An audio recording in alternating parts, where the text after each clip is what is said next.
Hoje, em O Segredo das Coisas, bolas de golfe.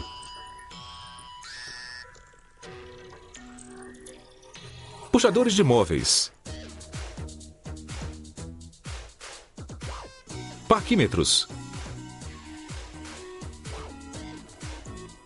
E divisórias.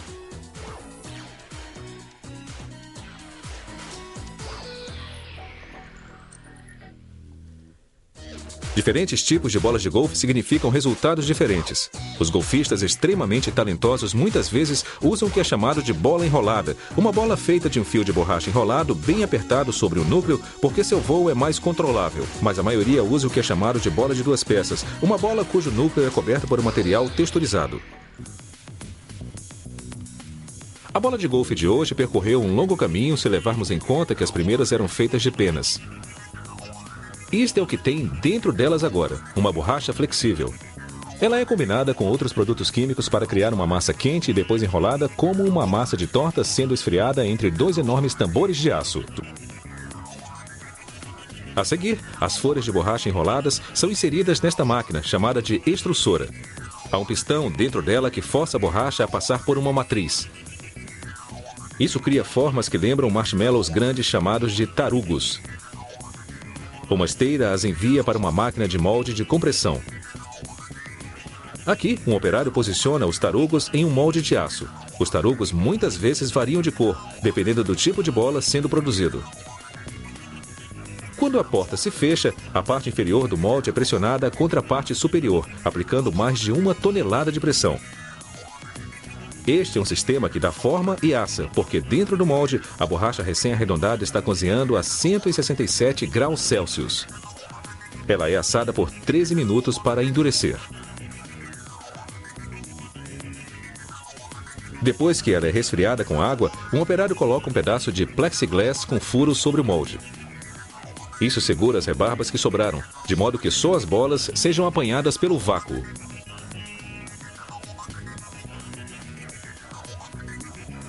Ele retira o excesso de borracha para a reciclagem posterior. Os tarugos em forma de marshmallow agora foram transformados em um núcleo sólido de bola de golfe. Um robô transporta esses núcleos para outro molde. Um pistão empurra plástico derretido através de tubos para uma cavidade de molde. Isso forma a capa externa da bola de golfe, completa com as covinhas que ajudam a bola a ir mais longe. Esta é uma visão do interior da bola com seu novo revestimento.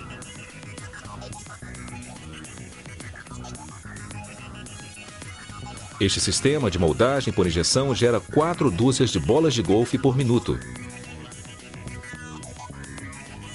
As novas bolas estão em movimento. Elas rolam para uma cuba que as encaminha por funis para um elevador de bolas de golfe. Elas estão a caminho de serem limpas. Olhe de perto e vai ver pequenos restos de plástico nas capas das bolas. O próximo processo vai eliminar isso. Esta é uma fresa automática que remove o excesso de plástico.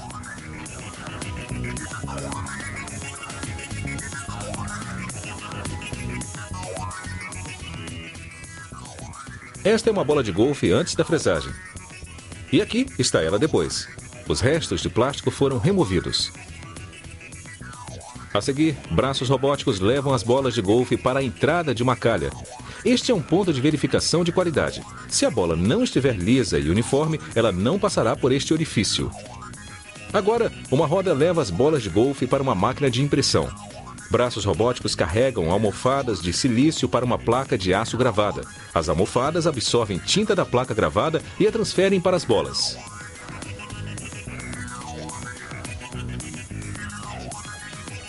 As almofadas imprimem um número de jogador, o nome da empresa e o tipo de modelo em cada bola. Então, feixes de luz ultravioleta endurecem a tinta.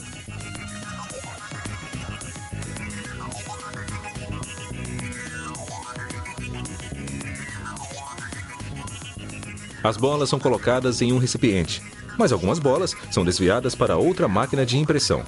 Esta faz logotipos personalizados. Esse sim é um selo de aprovação. A seguir, uma máquina automatizada aplica um spray de poliuretano enquanto elas giram sobre hastes. O poliuretano protege os logotipos da tinta que foram carimbados nas bolas.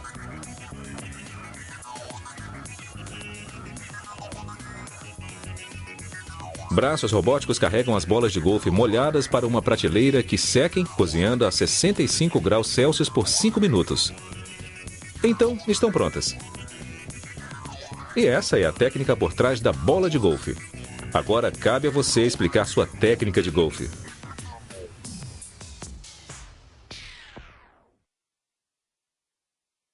Imagine uma cômoda com puxadores de latão em estilo antigo. Agora imagine essa mesma cômoda com puxadores de madeira em um estilo rústico ou puxadores modernos de plástico ou em aço inoxidável. Os acessórios decorativos em um móvel ou armário podem afetar sua aparência dramaticamente. Então, mudá-los é uma forma fácil e barata de mudar a cara dos seus móveis. Como é que conseguiríamos segurar as coisas sem todos esses puxadores? Eles são mais do que alguma coisa para abrir portas. Os muitos estilos contribuem para a beleza de nossos móveis. Para fazer um puxador, um guindaste elétrico joga grandes pedaços de zinco em uma fornalha. A 426 graus Celsius, o metal rapidamente se transforma em líquido. Está tão quente que você perderia um dedo se o tocasse. Braços automatizados levam uma cuba de ferro cheia do líquido para um carro sobre trilhos que o levará para o próximo estágio. Aqui, eles derramam o metal líquido em outra fornalha que está igualmente quente. Isto é chamado de fornalha industrial. Um cilindro movido hidraulicamente impulsiona o metal líquido através de um sistema de bocais e canos que correm através da fornalha. Ele carrega o metal líquido para uma matriz. A matriz dá forma aos puxadores como se fosse um molde para biscoitos.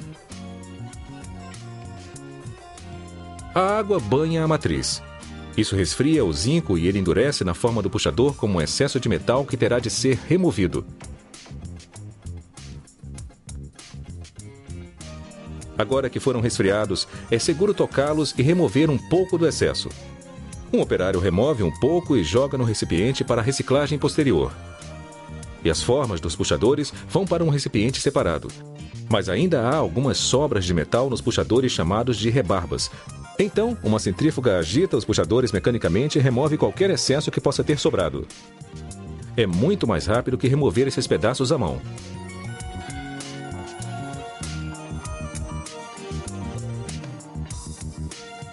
Um operário joga as formas de puxadores em um recipiente. Eles definitivamente estão começando a tomar forma agora. Um sistema similar de fundição com molde é usado para estes outros puxadores, mas esses puxadores vêm em dois pedaços que se encaixam. Eles os colocam em uma mesa giratória e os encaixam.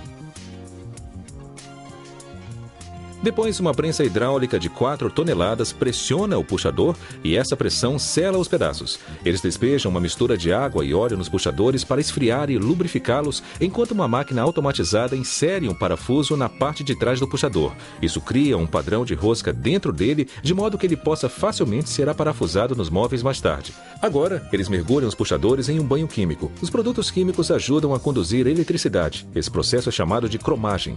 Os puxadores estão negativamente carregados. As partículas de latão na água estão positivamente carregadas. Elas se atraem e se ligam, e isso causa a formação do revestimento de latão. Eles mergulham os puxadores no banho químico 2 vezes e os lavam 2 vezes.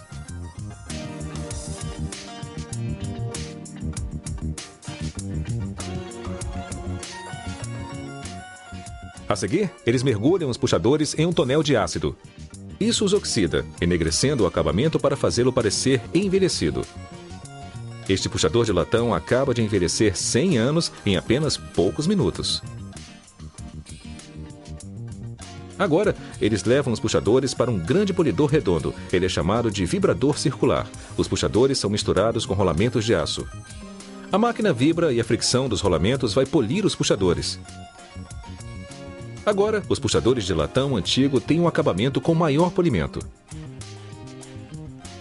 Às vezes, pelotas de cerâmica são usadas no polidor em vez de rolamentos. Eles injetam sabão e água na máquina para lubrificar os puxadores e permitir que se movam livremente. Essa fricção mais suave resulta em um acabamento diferente. O polimento nos puxadores terá um brilho muito maior. Agora eles colocam uma maçaneta em um torno. Com a pressão de ar, ele aperta a alça de modo que ele enganche em uma placa traseira. Quando a pressão é liberada, o encaixe é perfeito. Uma placa traseira e uma alça dão ao puxador um visual mais elaborado. O puxador é polido com uma roda de polimento de tecido que é movida mecanicamente. Esse processo dá aos puxadores um certo brilho. É o acabamento final.